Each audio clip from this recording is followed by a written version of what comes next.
السلام عليكم وأهلا بكم مجددا في قناتنا. الحمد لله. السلام عليكم ورحمة الله وبركاته. தங்கையான அல்லாஹ்வுடைய நல்லடியார்களே, பெரியோர்களே, ஜமாத்தார்களே, வாலிபர்களே, அல்லாஹ்வுடைய தூதுவராக வந்த ரசூலாக வந்துதித்த அன்னலம் பெருமகனார் ரசூலே கரீம் ஸல்லல்லாஹு அலைஹி வஸல்லம் அன்னவர்கள் பிறந்த இந்த மாதம் என்பது நமக்கு மட்டுமல்ல உலகத்தார்களுக்கெல்லாம் மகிழ்ச்சி தரக்கூடிய வகையிலே அது அமைய பெற்றிருக்கிறது. மற்ற காலங்களிலே இந்த மார்க்கத்திலே முழுமையாக இபாதத்துகளிலே ஈடுபட்டிருந்தாலும் கூட இந்த மாதத்திலே பெருமானாரினுடைய நினைவில் அவர்களினுடைய சுன்னத்துகளை அதிக அளவுக்கு பின்பற்றக்கூடிய மிகப்பெரிய ஒரு பாக்கியம் முஃமின்கள் பெற்றிருக்கிறார்கள். நபியானவர்களே, இந்த உலகத்திலே நாம் எதை வேண்டுமானாலும் பிரியம் வைக்கலாம், ஆசை வைக்கலாம், அன்பு காட்டலாம். ஆனால் இந்த அன்பும் அந்த பாசமும் இந்த உலகத்தோடு முடிவு பெற்றது. ஒரு மனைவி கணவன் மீது வைக்கக்கூடிய பாசமும், பெற்றோர்கள் பிள்ளைகளின் மீது வைக்கக்கூடிய பாசமும், பிள்ளைகள் பெற்றோர்களின் மீது வைக்கக்கூடிய பாசமும், நண்பர்கள், சகோதரர்கள், சமூகத்தார்கள், இப்படி அன்புகள், பண்புகள், பிரியம் என்பது பலவாறாக இருந்து அளவு கடந்து இருந்தாலும் கூட எப்படிப்பட்ட நாம் பாசம் வைத்திருந்தாலும் அன்பு வைத்தாலும் அது இந்த உலகத்தோடு முடிவுற்றது. அருமை நாயகம் கண்மணி நாயகம் ஸல்லல்லாஹு அலைஹி வஸல்லம் அன்னவர்கள் சொல்கிறார்கள், ஒரு மனிதன் முழுமையான முஃமினாக ஆக வேண்டுமானால் அவன் தன்னுடைய உயிரை விட என்னை அன்பு வைக்க வேண்டும், பிரிய வைக்க வேண்டும் என்று கண்மணி நாயகம் ஸல்லல்லாஹு அலைஹி வஸல்லம் அன்னவர்கள் சொன்னார்கள். காரணம் அதற்கு இருக்கிறது. நாளை மறுமையிலே அல்லாஹ் குர்ஆனிலே சொல்வதை போன்று யௌம யஃபிருல் மர்உ மின் அஹீஹி வ உம்மிஹி வ அபீஹி வ ஸாஹிபதிஹி வ பனீஹி என்று அல்லாஹ் தஆலா தொடராக சொல்கிறார். எல்லோரும் தன்னுடைய நிலையை குறித்து நாளை மறுமையிலே யா நஃப்ஸி யா நஃப்ஸி, என்னுடைய நிலை என்ன ஆக போகிறது என்ற ஒரு பயத்திலே அங்கும் இங்குமாக தடுமாறி கொண்டு இருக்கக்கூடிய சமயத்திலே யாருக்கும் யாரும் உதவி செய்ய முடியாத ஒரு கடுமையான அந்த நேரத்திலே எல்லோரையும் விட்டும் விரண்டோடுவார்கள். ஒரு கணவன் மனைவியை விட்டும் விரண்டோடுவாள், மனைவி கணவனை விட்டும் விரண்டோடுவாள், பிள்ளைகள் பெற்றோர்களை விட்டும் விரண்டோடுவார்கள், பெற்றோர்கள் பிள்ளைகளை விட்டும் விரண்டோடுவார்கள். யாருக்கும் யாரும் அங்கே உதவி செய்ய முடியாத நெருக்கடியற்ற அந்த நிலையிலே தான் பெருமானார் ஸல்லல்லாஹு அலைஹி வஸல்லம் அன்னவர்களினுடைய மாபெரும் உதவி, அவர்களினுடைய சிபாரிசு நமக்கு தேவைப்படும். இந்த உலகத்திலே அவர்களின் மீது எந்த அளவிற்கு நாம் நேசம் கொள்கிறோமோ, பாசம் கொள்கிறோமோ, அன்பு வைக்கிறோமோ, அவர்கள் நாளை பெருமானாருக்கு அடையாளம் காட்டப்படுகிறார்கள். அல்லாஹு தஆலா பெருமானார் ஸல்லல்லாஹு அலைஹி வஸல்லம் அன்னவர்களை அடையாளம் காட்டுகிறார். நாளை நம் மரணத்திற்கு பின்னாலும் கூட கபரிலே வைத்ததற்கு பிறகு பெருமானாரினுடைய அந்த அடையாளத்தை காட்டி இவர் யார் தெரியுமா என்று கேட்கக்கூடிய அந்த கேள்விக்கு நாம் எப்படி பதில் சொல்வது? உண்மையிலேயே யாரை நாம் அதிகமாக உள்ளத்திலே வைத்திருக்கிறோமோ, நேசம் கொள்கிறோமோ, பாசம் கொள்கிறோமோ, நிச்சயமாக அல்லாஹு தஆலா அவர்களை நமக்கு அடையாளம் காட்டுகிறான்.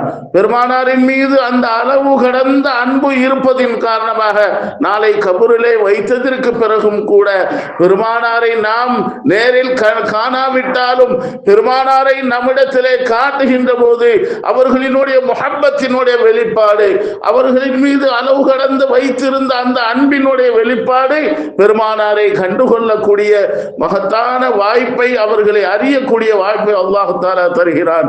அனைவருக்கும் நசீபாக்குவானாக. அருமையானவர்களே, அந்த பெருமானார் ஸல்லல்லாஹு அலைஹி வஸல்லம் அன்னவர்களை பற்றி அல்லாஹ் தஆலா குர்ஆனிலே அறிமுகப்படுத்துகின்ற போது லக்கத் ஜாஅக்கும் மினல்லாஹி வ நூரும் வ கிதாபும் முபீன், தெளிவான வேதமும் தெளிவான நபியும் உங்களிலிருந்து என்னுடைய நூறிலிருந்து நான் அவர்களை படைத்திருக்கிறேன் என்று அல்லாஹ் தஆலா குர்ஆனிலே சொல்லி காட்டுகின்றார். அல்லாஹ் கூட தன்னை உலகத்தார்களுக்கு அறிமுகப்படுத்துகின்ற போது குர்ஆனிலே சொல்லி காட்டுகின்றான், அல்லாஹு நூறுன், அல்லாஹு ஆகிறவன் பேரொளியாக இருக்கிறான். அந்த பேரொளியில் வந்தவர்கள் தான் நபிகள் பெருமானார் ஸல்லல்லாஹு அலைஹி வஸல்லம்.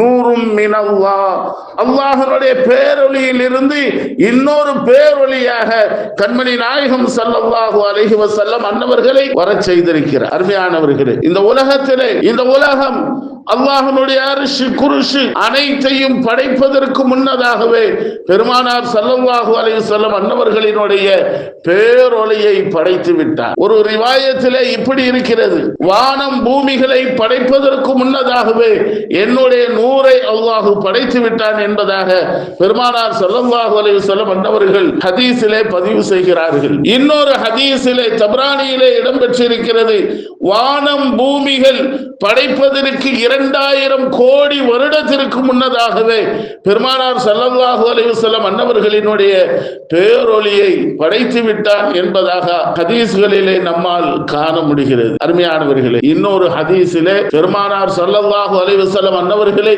எப்பொழுது படைத்தான் என்பது யாருக்குமே தெரியாத அளவுக்கு அல்லாஹ் வைத்திருக்கிறான் என்பதாகவும் ஒரு ஹதீஸிலே நம்மால் காண முடிகிறது. ஒரு நாள் நபி பெருமானார் ஸல்லல்லாஹு அலைஹி வஸல்லம் அன்னவர்களிடத்திலே வந்து ஜிப்ரீல் அலைஹிஸ்ஸலாம் அவர்கள் கேட்கிறார்கள், யா ரசூலல்லாஹ், அல்லாஹ்வுடைய தூதரே, உங்களுடைய வயது என்ன என்று கேட்கிறார்கள். பெருமானாரிடத்திலே ஜிப்ரீல் அலைஹிஸ்ஸலாம் அன்னவர்கள் பெருமானார் ஸல்லல்லாஹு அலைஹி வஸல்லம் அன்னவர்கள் திரும்ப கேட்டார்கள் ஜிப்ரீல் அலைஹிஸ்ஸலாம் அன்னவர்களிடத்திலே, ஜிப்ரீலே, என்னுடைய வயது தெரிவதற்கு முன்னால் உங்களுடைய வயது என்ன என்பதை எனக்கு சொல்லி தாருங்கள் என்று பெருமானார் ஸல்லல்லாஹு அலைஹி வஸல்லம் அன்னவர்கள் ஜிப்ரீல் அலைஹிஸ்ஸலாம் அன்னவர்களிடத்திலே கேட்டபோது ஜிப்ரீல் அலைஹிஸ்ஸலாம் அன்னவர்கள் சொன்னார்கள், யா ரசூலல்லாஹ், அல்லாஹ்வுடைய தூதரே, மனிதர்களை போன்று எங்களுக்கான வயதை நாங்கள் அறிய முடியாது, எங்களுக்கு இத்தனை வயது என்று சொல்ல முடியாது. இருந்த போதிலும் கிட்டத்தட்ட 72,000 ஆண்டுகளுக்கு ஒரு முறை வானத்திலே ஒரு நட்சத்திரம் மின்னும், அந்த நட்சத்திரத்தை நான் பார்த்திருக்கிறேன். கிட்டத்தட்ட 72,000 முறை அந்த நட்சத்திரத்தை பார்த்திருக்கிறேன். அந்த வயதுதான் என்னுடைய வயது என்று ஜிப்ரீல் அலைஹிஸ்ஸலாம் அன்னவர்கள் சொன்னபோது நபிகள் பெருமானார் ஸல்லல்லாஹு அலைஹி வஸல்லம் அன்னவர்கள் சொன்னார்கள், எந்த நட்சத்திரத்தை நீங்கள் பார்த்தீர்களோ அந்த நட்சத்திரம் தான் நான் என்று பெருமானார் ஸல்லல்லாஹு அலைஹி வஸல்லம் அன்னவர்கள் சொன்னார்கள். அப்படியானால் பெருமானாரினுடைய ஆயுளை, அந்த வயதை நாம் என்னவென்று சொல்ல முடியும்? எப்படி நாம் அறிய முடியும்? பெருமானார் ஸல்லல்லாஹு அலைஹி வஸல்லம் அன்னவர்களை இந்த உலகத்தில் யாரும் புகழாதவர்கள் இருக்க முடியாது. திட்டியாவது புகழ்ந்துதான் ஆக வேண்டும். அப்படிதான் அவர்களை அல்லாஹ் வைத்திருக்கின்றான். முஹம்மது என்று சொன்னாலே என்ன அர்த்தம்? நிறைய பேருக்கு தெரிவதில்லை.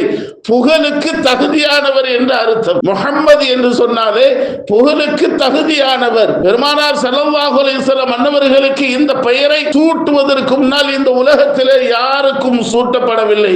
ஆனால் இன்றைக்கு உலகத்தார்களுக்கு மத்தியிலே இந்த முஹம்மதை நாம் கணக்கிட்டால் எத்துணை பேருக்கு இந்த முஹம்மது வைக்கப்பட்டிருக்கிறது என்று கணக்கிட்டால் எண்ணில் அடங்காத அளவுக்கு இந்த பெயரை தன்னுடைய பிள்ளைகளுக்கு சூட்டியிருப்பதாக வரலாறுகளிலே, ஆய்வுகளிலே நமக்கு சொல்லி தருகிறார்கள். அருமையானவர்களே, பெருமானார் ஸல்லல்லாஹு அலைஹி வஸல்லம் அன்னவர்களினுடைய அந்த பேரொளி அல்லாஹ்விடம் இருந்து, அல்லாஹ்வுடைய நூரில் இருந்து வந்த அந்த பேரொளியாக இருக்கிறது. பிறகு பெருமானாரினுடைய அந்த நூரில் இருந்து அல்லாஹ் தஆலா 4 நூர்களை பிரித்து எடுக்கிறார். 4 நூர்களை பிரித்து எடுக்கிறார். அந்த 4 நூர்களிலே முதலாவது நூறாக அல்லாஹ் தஆலா எழுதுகோலை படைக்கிறான், கலமை படைக்கிறான். படைத்து நீ எழுது என்று அல்லாஹ் சொல்கின்றான்.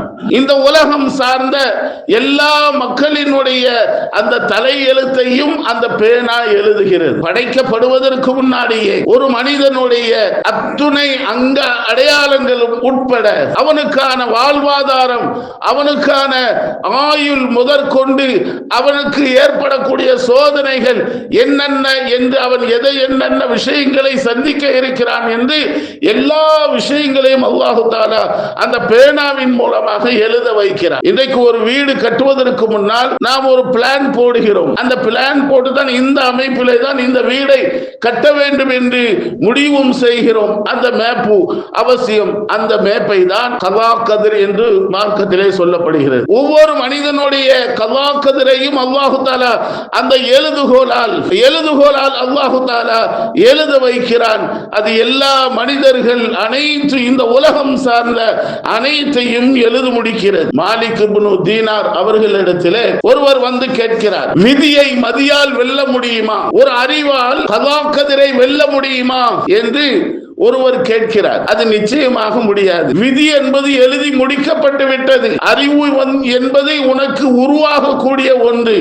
அந்த அறிவை கொண்டு அந்த விதியை வெல்ல முடியாது என்று சொன்னார். அப்படியானால் எனக்கு ஒரு உதாரணம் காட்டுங்கள் என்று மாலிக் இப்னு தீனார் அவர்களிடத்திலே அந்த மனிதர் கேட்கிறார். எப்பொழுதுமே இறைநேசர்கள் கொஞ்சம் வித்தியாசமாக அனுபவத்தின் மூலமாக அவர்களுக்கு சொல்லிக் கொடுப்பார்கள். அப்படியா, நாளைக்கு உனக்கு நீ பாயாசம் சாப்பிடுவாய் என்று மாலிக் இப்னு தீனார் அவர்கள் அந்த மனிதனிடத்திலே சொல்லிவிடுகிறார்கள். நாம் ஏற்கனவே கேள்விப்பட்ட செய்தியாக இருந்தாலும் ஒரு அவசியத்திற்காக நாம் இதை பதிவிடுகின்றோம். அந்த மனிதன், நான் ஊரிலே இருந்தால் தானே இந்த பாயாசத்தை நான் சாப்பிட முடியும், எனக்கு தருவார்கள், நான் காட்டிற்கு செல்கிறேன் என்று யாரும் இல்லாத ஒரு இடத்திற்கு, ஒரு காட்டிற்கு சென்று விடுகின்றார். சென்றது மட்டுமல்லாமல் அங்கே தனியாக ஒரு இடத்திலே ஓரமாக உட்கார்ந்திருக்கிறார். ஒரு வியாபார கூட்டம் வருகிறார்கள். வந்தவர்கள் தங்களுக்கான ஒரு இருப்பிடத்தை தேர்வு செய்து அங்கே உணவு சமைக்கிறார்கள். அவர்கள் சமைக்கக்கூடிய உணவு பாயாசமாக இருந்தது. கீழே என்னை பார்த்தால் தானே எனக்கு தருவார்கள் என்று வேக வேகமாக மரத்திற்கு மேலே ஏறி ஒளிந்து கொண்டார் அந்த மனிதர். காரணம், பாயாசம் சாப்பிட்டு விடக்கூடாது என்பதற்காக. பாயாசம் செய்து முடிக்கிறார்கள்.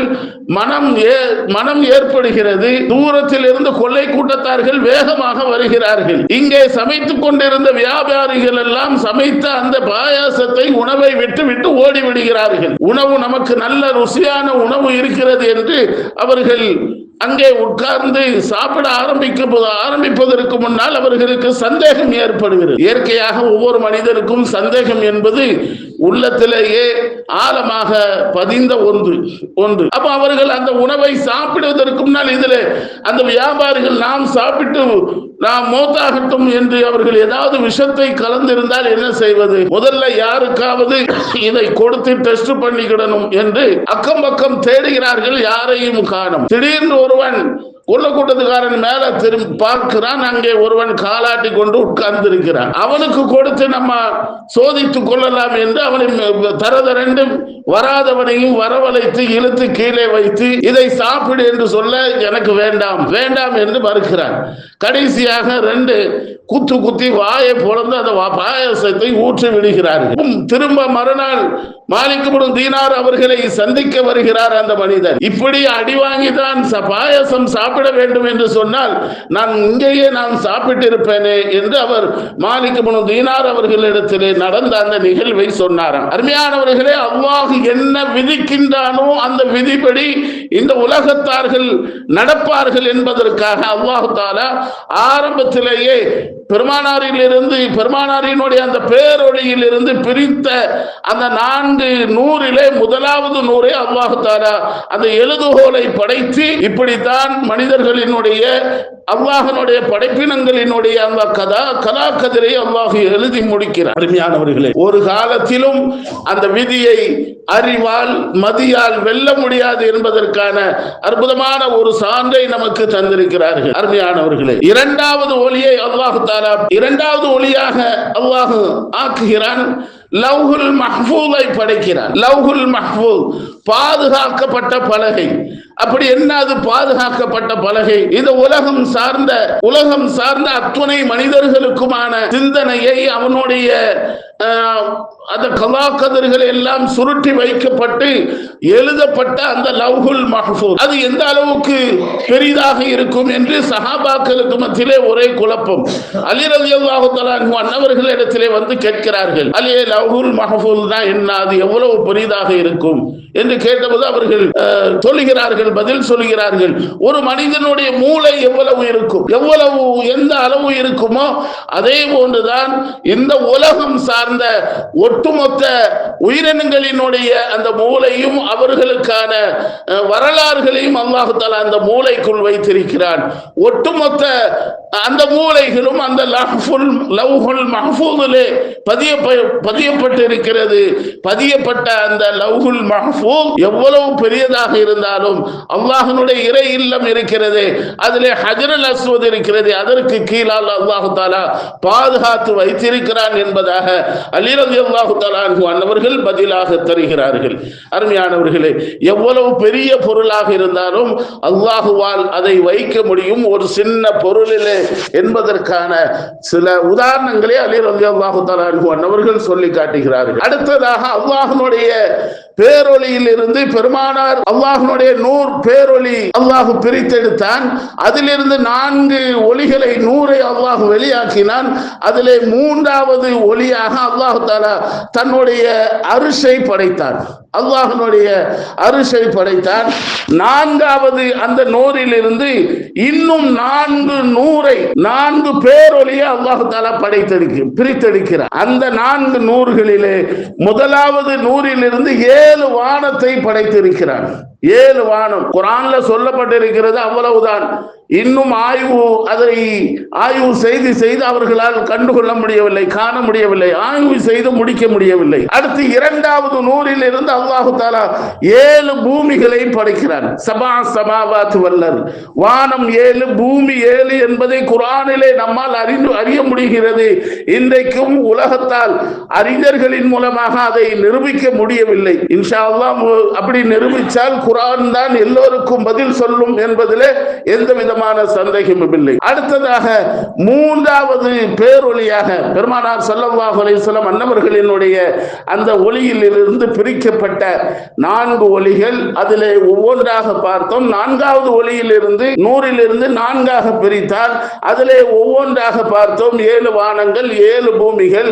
அதிலே 3வது நூறிலிருந்து பேரொளியிலிருந்து அல்லாஹ் சொர்க்கம் நரகத்தை அல்லாஹ் படைத்தார். பெருமானாரினுடைய அந்த நூறில் இருந்து தான் சொர்க்கம் நரகத்தை கூட படைக்கிறார். அடுத்து 4வது நூறில் இருந்து மீண்டும் 4 நூறுகளை பேரொளிகளை அல்லாஹ் பிரித்தெடுக்கிறார். முதலாவது நூறில் இருந்து அல்லாஹ் தஆலா ஒட்டுமொத்த மலக்குமார்களையும் படைக்கிறார். ஒட்டுமொத்த மலக்குமார்கள் இந்த உலகத்தையே பெருமானாரின் மூலமாக தான் படைக்கப்பட்டிருப்பதற்கான ஒரு அடையாளங்களாக அல்லாஹ் தஆலா இப்படி அல்லாஹ் ஒவ்வொரு விஷயத்தையும் செய்து காட்டுகிறார். முதலாவது பேரொளியில் இருந்து மலக்குமார்களை படைத்தார்.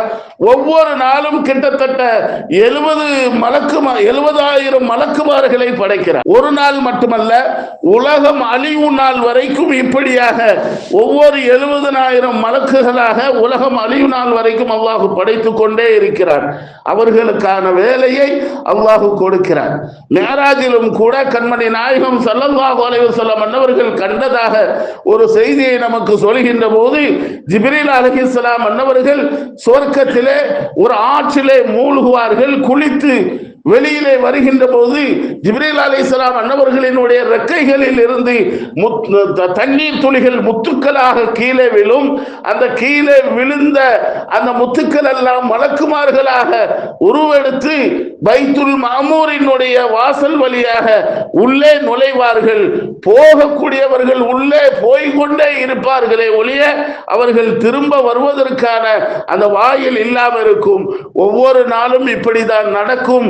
பெருமானார் ஸல்லல்லாஹு அலைஹி வஸல்லம் அன்னவர்கள் நமக்கு அந்த கண்ட காட்சிகளிலே ஒரு காட்சியாக நமக்கு சொல்லி தருகிறார்கள். அடுத்ததாக பெருமானாரினுடைய ஒளிகளில் இருந்து பிரிக்கப்பட்ட 3வது ஒளிகை மனிதர்களை அல்லாஹ் படைக்கின்றார். 3வது நூறில் இருந்து மனிதர்களை அல்லாஹ் படைக்கிறார். 2வது நூறில் இருந்து அல்லாஹ் நீர் வளங்களை படைக்கிறார். நீர் வளங்கள். 4வது நூறில் இருந்து அல்லாஹ் தஆலா மாரிஃபத்துல் அப்சார், மாரிஃபா அப்சாருல் முஃமினீன் என்று சொல்லக்கூடிய சாலிஹீன்களை, ஷேக்மார்களை, குதுபுமார்களை, வலிமார்களை அல்லாஹ் தஆலா படைக்கிறார். இப்படியாக 4வது ஒளியில் இருந்து சாலிஹீன்களை அல்லாஹ் படைக்கிறார். ஒவ்வொரு மனிதனும் அவனுடைய உள்ளத்தில் முழுமையாக அந்த நூரை அடைந்திருக்கிறானா, பெற்றிருக்கிறானா என்பதற்கான அடையாளமாக அல்லாஹ் 4 அடையாளங்களை நமக்கு சொல்லி தருகிறார்கள். 4 அடையாளங்கள். முதலாவது அடையாளமாக மாதிஹுர் ரசூல், பெருமானார் ஸல்லல்லாஹு அலைஹி வஸல்லம் அன்னவர்களை புகழ்வது என்பது அவர்களினுடைய உள்ளத்திலே எந்த சஞ்சலமும் இல்லாமல் இருக்க வேண்டும், எந்த சந்தேகமும் இல்லாமல் இருக்க வேண்டும், மாதிஹ ரசூலாக இருக்கும். இது முதல் அடையாளம். இரண்டாவது அடையாளம் ஆஷிகுர் ரசூல், பெருமானாரின் மீது பிரியம் கொள்வது. பெருமானாரின் மீது பிரியம் கொள்ளக்கூடியவர்கள் ஆஷிகுர் ரசூல், இதுவும் இந்த பிரியமும் இருக்க வேண்டும். நான்காவதாக தாபியுர் ரசூல், பெருமானாரை பின்பற்றுவது. அல்லாஹ் குர்ஆனிலே சொல்லி காட்டுகின்றான் அல்லவா, குல் இன் குன்தும் துஹிப்பூன அல்லாஹ ஃபத்தபிஊனி, அல்லாஹுவே சொல்ல வைக்கிறான், நபியை நீங்கள் சொல்லுங்கள், அல்லாஹ் உங்களை பிரியப்பட வேண்டுமானால் ஃபத்தபிஊனி, என்னை நீங்கள் பின்பற்றுங்கள் என்று இந்த மக்களுக்கு நீங்கள் சொல்லுங்கள் என்று அல்லாஹ் சொல்ல வைக்கிறார். அப்ப அல்லாஹ்வுடைய பிரியம் வேண்டுமானாலும் பெருமானார் ஸல்லல்லாஹு அலைஹி வஸல்லம் அன்னவர்களை பின்பற்றினால்தான் அல்லாஹ்வுடைய பிரியம் கிடைக்கும் என்பதை அல்லாஹ் குர்ஆனிலே தெளிவாகவே சொல்லி காட்டுகின்றான். இதுதான் தாபியுர் ரசூல், பெருமானாரை பின்பற்றுவது. மூன்றாவது அடையாளம் தாஹிலுர் ரசூல், நான்காவதான அடையாளம் பெருமானாரை தன்னுடைய உள்ளத்திலே நுழைய வைப்பது என்று சொன்னால் பெருமானாரினுடைய அந்த சுன்னத்தான நடைமுறைகளை எடுத்து நடப்பது. அதுதான் தாஹிலுர் ரசூல். பெருமானார் ஸல்லல்லாஹு அலைஹி வஸல்லம் அன்னவர்களோடு ஒன்றரை இரண்டரை கலந்து இரண்டும் கலந்து விடுவது. பெருமானாரினுடைய வாழ்க்கை குர்ஆனாக இருந்தது, அந்த குர்ஆனினுடைய வாழ்க்கை பெருமானாரினுடைய வாழ்க்கையாக இருந்தது, அந்த பெருமானாரினுடைய வாழ்க்கை நம்முடைய வாழ்க்கையாக இருக்க வேண்டும். இதை தான் மார்க்கம் நமக்கு சொல்லி தருகிறது. இந்த 4 அடையாளங்களும் யாரிடத்திலே இருக்கிறதோ அவர்கள் இறை நெருக்கத்தை பெறுகிறார்கள் என்பதற்கான அழகான செய்தி நமக்கு மார்க்க அறிஞர் பெருமக்கள் நமக்கு சொல்லி தருகிறார்கள். அருமையானவர்களே, யாரு பெருமானாரை புகழாமை இல்லை? அல்லாஹ் குர்ஆனிலே சொல்லி காட்டியது போன்று இன்னல்லாஹு மலாயிகத்தஹு யுஸல்லூன அலன் நபி யா அய்யுஹல்லதீன ஆமனூ ஸல்லு அலைஹி வஸல்லிமு தஸ்லீமா. எவ்வளவு பெரிய உன்னதமான உயர்ந்த வார்த்தைகள். ஸல்லல்லாஹு அலைஹி வஸல்லம், பெருமானாரை புகழ வேண்டும். புகழ்வதற்கான ஒரு வாய்ப்பை அல்லாஹ் நமக்கு தந்திருக்கின்றார். யாருக்கெல்லாம் அந்த பாக்கியம் நாமிலே வரவில்லையோ அவர்கள் நசீபு கெட்டவர்கள் என்றுதான் நம்மால் சொல்ல முடியும். அந்த பாக்கியம் இல்லாதவர்கள். ஹஸ்ஸான் இப்னு சாபித் ரலியல்லாஹு தஆலா அன்ஹு பெருமானார் ஸல்லல்லாஹு அலைஹி வஸல்லம் அன்னவர்களை தனது 60வது வயதிலே கண்டார்கள். 60வது வயதிலே இஸ்லாத்தை ஏற்றார்கள். கிட்டத்தட்ட 120 ஆண்டு காலங்கள் இந்த உலகத்திலே வாழ்ந்திருக்கிறார்கள். மீதம் உண்டான 60 ஆண்டுகளும் தன்னுடைய வாழ்க்கையை பெருமானாரை புகழ்வதிலேயே கழித்திருக்கிறார்கள் என்று பார்த்தால் நாமெல்லாம் எம்மாத்திரம் யோசித்து பார்க்கிறோம். இந்த அளவுக்கும் நீங்கள் உள்ளத்தில் கையை வைத்து கொஞ்சம் சிந்தித்து பாருங்கள். பெருமானாரை நேசிக்கக்கூடியவர்கள் யாராவது கேவலப்பட்டு போயிருக்கிறார்கள் என்று யாரையாவது நாம் கையை நீட்ட முடியுமா? அல்லாஹ் கண்ணியமான வாழ்க்கையை தந்திருக்கின்றார்.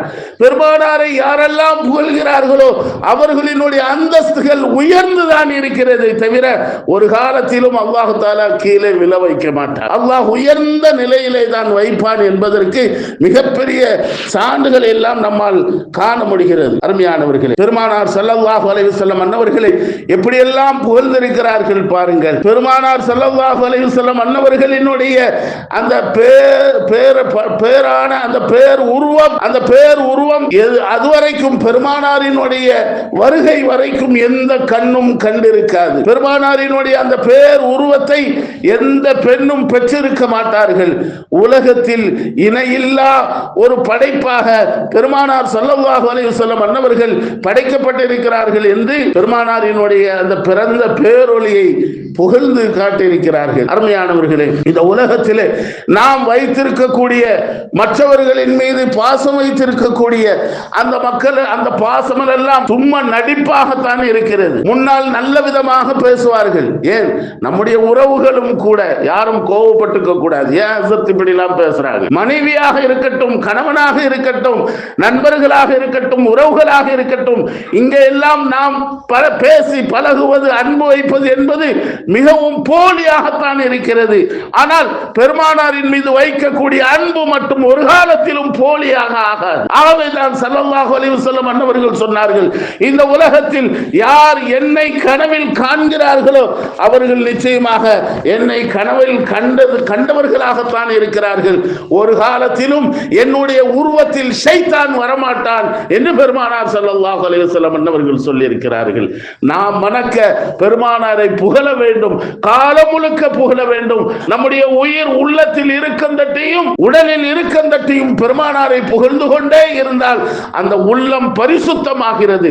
புகழ்கிறது என்று சொன்னால் என்ன? புகழ்வது என்று சொன்னால் பெருமானாரினுடைய அந்த சுன்னத்தை பின்பற்றுவது, உள்ளார பின்பற்றுவது. யா ரசூலல்லாஹ், நீங்கள் இப்படி உடை அணிந்தீர்கள், அப்படி நான் உடை அணிந்திருக்கிறேன். நீங்கள் இப்படி தாடி வைத்தீர்கள், நான் அப்படி தாடி வைத்திருக்கிறேன். பெருமானாரே, நீங்கள் கால் நடக்க நின்று நீங்கள் இபாதத் செய்திருக்கிறீர்கள், அந்த இபாதத்தை நான் செய்கிறேன். இதுதான் பெருமானார் ஸல்லல்லாஹு அலைஹி வஸல்லம் அவர்கள் ஹயாத்தாக வாழ்கிறார்கள். சொன்னார்கள் அல்லவா, யாரெல்லாம் எனக்கு வந்து நேரடியாக சலாம் சொல்கிறார்களோ நான் ஹயாத்தாக இருந்து அவர்களுக்கு நான் சலாம் சொல்வதை போன்று இருக்கும். நான் ஹயாத்தாக இருந்து அவர்களுக்கு பதில் சலாம் சொல்கிறேன் என்று சொன்னால் பெருமானார் ஸல்லல்லாஹு அலைஹி வஸல்லம் அவர்கள் இந்த அளவுக்கும் ஹயாத்தாகத்தான் இருந்து நமக்கு பதில் சலாம் சொல்லிக் கொண்டிருக்கிறார்கள். நம்மோடு வாழ்கிறார்கள், நம்மோடு உள்ளத்தோடு வாழ்கிறார்கள். இந்த போலியான உலகம் நம்மை ஏமாற்றிவிடும். பெருமானாரினுடைய முஹப்பத் என்றைக்கும் நம்மை ஏமாற்ற. அருமையானவர்களே, யஸீத் இப்னு சாபித் ரலியல்லாஹு தஆலா அன்ஹு அன்னவர்கள் 80 வயதிலே பெருமானார் ஸல்லல்லாஹு அலைஹி வஸல்லம் அன்னவர்களை புகழ் பாடுகிறார்கள், புகழ்ந்து கொண்டே இருக்கிறார்கள். நாவின் மூலமாக புகழக்கூடிய அவர்களை பெருமானார் ஸல்லல்லாஹு அலைஹி வஸல்லம் அந்த சஹாபியை புகழ்கிறார்கள், துஆ செய்கிறார்கள் அந்த சஹாபிக்காக. உங்களுடைய பல் விழாமல் அல்லாஹ் பாதுகாப்பானாக என்று. அவர்கள் மரணிக்கின்ற வரைக்கும் யஸீத் இப்னு சாபித் ரலியல்லாஹு தஆலா அன்ஹு அன்னவர்கள் மரணிக்கின்ற வரைக்கும், மௌத்தாகின்ற வரைக்கும் அவர்களுடைய பல்களிலே ஒரு பல் கூட விழவில்லை என்று வரலாறுகளிலே எழுதுகிறார்கள். காரணம், பெருமானார் ஸல்லல்லாஹு அலைஹி வஸல்லம் அன்னவர்களினுடைய துஆ. பாலைவனத்திலே பெருமானார் ஸல்லல்லாஹு அலைஹி வஸல்லம் அன்னவர்களும் அபூபக்கர் நாயகம் அவர்களும் நடந்து செல்கிறார்கள். கடுமையான ஒரு பசி, தாகம். ஒரு ஆட்டை மேய்க்கக்கூடிய ஒருவன், சிறுவன் அங்கே நிற்கிறார். அவனிடத்திலே அனுமதி கேட்கிறார்கள் பெருமானார் ஸல்லல்லாஹு அலைஹி வஸல்லம். பெருமானார் ஸல்லல்லாஹு அலைஹி வஸல்லம் அனுமதி கேட்கிறார்கள், இந்த ஆட்டிலே நாங்கள் பால் கறந்து குடித்துக் கொள்ளட்டும். அவனுக்கு கொஞ்சம் தயக்கமாக இருந்தது. பெருமானாரை பற்றி அவருக்கு, அந்த சிறுவனுக்கு தெரியாது. இந்த ஆடு மலட்டு ஆடாக இருக்கிறது, எப்படி நீங்கள் பால் கறக்க முடியும் என்று சொன்னபோது பெருமானார் ஸல்லல்லாஹு அலைஹி வஸல்லம், பரவாயில்லை, நான் அதை பார்த்திருக்கிறேன், உன்னுடைய அனுமதி மட்டும் வேண்டும் என்று அந்த சிறுவனிடத்திலே கேட்க அந்த சிறுவன் அனுமதி அளிக்கிறார். பெருமானார் ஸல்லல்லாஹு அலைஹி வஸல்லம் அன்னவர்கள் அந்த ரப்பிடத்திலே துஆ செய்துவிட்டு அந்த மடியை தண்ணீரை தெளித்து பாலை கறக்க ஆரம்பிக்கிறார்கள். கறந்து கொண்டே இருக்கிறது பால். வந்த அத்துணை பேர்களும் பாலை குடிக்கிறார்கள், சந்தோஷம் அடைகிறார்கள். பிரமிச்சு போய் அந்த சிறுவன் இருக்கிறார். அந்த சிறுவனிடத்திலே கேட்கிறார்கள், நபி அவர்கள் கேட்கிறார்கள், இந்த உலகத்திலே யாராவது ஒரு உதவி செய்தால் உனக்கு என்ன பிரதி உபகாரம் செய்ய வேண்டும் என்று கேட்பார்கள்.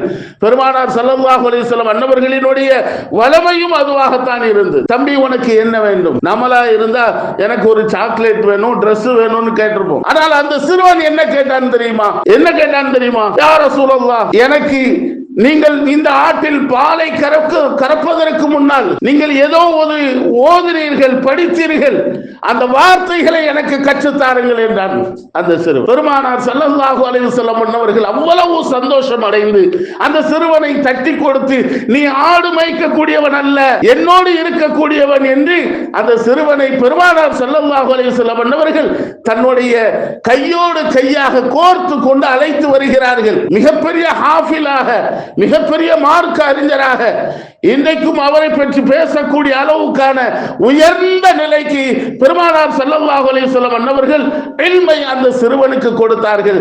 அவர்கள் தான் அப்துல்லாஹ் இப்னு மஸ்ஊத் ரலியல்லாஹு தஆலா அன்ஹு அன்னவர்கள். மிகப்பெரிய முஃபஸ்ஸிரீனாக மாறினார்கள். இந்த மார்க்கத்திற்கு அவ்வளவு சேவைகள் செய்திருக்கிறார்கள். பெருமானாரின் மீது முஹப்பத் வைக்கக்கூடிய அத்துணை பேர்களுக்கும் அல்லாஹ்வுடைய மகத்தான பரிசு காத்திருக்கிறது என்று சொன்னால் பெருமானாரின் மூலம் மூலமாகத்தான் நாளைக்கு நாம் சொர்க்கம் செல்ல முடியும். எப்படி பெருமானாரின் மூலமாக இந்த உலகத்திற்கு நாம் வந்தோமோ அதே போன்றுதான் பெருமானாரின் மூலமாக நாளை சொர்க்கம் செல்ல இருக்கிறோம். அல்லாஹ் அனைவருக்கும் நசீபாக்குவானாக. எல்லோருக்கும் கொஞ்சம் ஒரு மாதிரியா இருக்கு, என்ன அசத்து நபி நபி முஹப்பத்துன்னு சொல்றாங்க. நம்ம என்றைக்குமே அல்லாஹுவை மீறி நபியை கொண்டு போகவே இல்லை. தலவாத்து சொல்வதாக இருந்தாலும் ஸல்லல்லாஹு அலா முஹம்மத், ரப்பே என்னுடைய நபியின் மீது நீ பரக்கத் செய்ய என்றுதான் துஆ செய்கிறோம், ஸலவாத்து சொல்லும் போதும் கூட. ஆக உயர்ந்த அந்த நபி, அல்லாஹ்வுடைய ஹபீப், அருள் நாயகம், கண்மணி நாயகம் ஸல்லல்லாஹு அலைஹி வஸல்லம் அன்னவர்கள் கரம் பிடித்து குடும்பத்தோடு சுவர்க்கம் செல்லக்கூடிய பெரும் பாக்கியத்திற்கு தகுதியானவர்களாக அல்லாஹ் நம் அனைவர்களையும் ஆக்கி அருள் புரிவானாக. ஆமீன். வ ஆகிரு தவானா அல்ஹம்துலில்லாஹி ரப்பில் ஆலமீன். அஸ்ஸலாமு அலைக்கும் வ ரஹ்மத்துல்லாஹி வ பரகாத்துஹு.